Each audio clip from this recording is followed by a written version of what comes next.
হয়ে গেল আমার 30 মিনিটসে রসমালাই।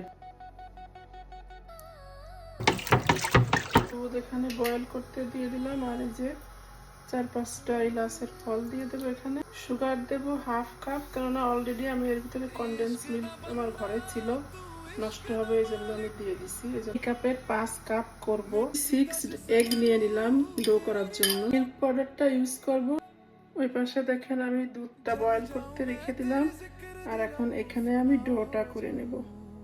1 কাপে 2 table spoon cooking oil use করতে হবে। Cooking powder 1/4 teaspoon, almond and পিস্তাশিও 2 table spoon ভরে ভরে দিয়ে দেব। হাতের মাধ্যমে সুন্দর করে মিক্স করব।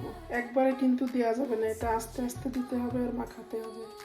হয়ে গেছে আমার ডোটা, গোল করে এই যে এভাবে একটু টিপে দেব।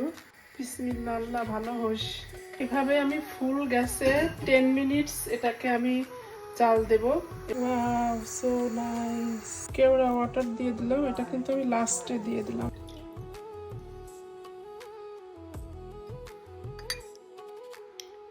রাত ঢলে তো তেরা जिक्र आए दिल के अंदर रोशनी जगा।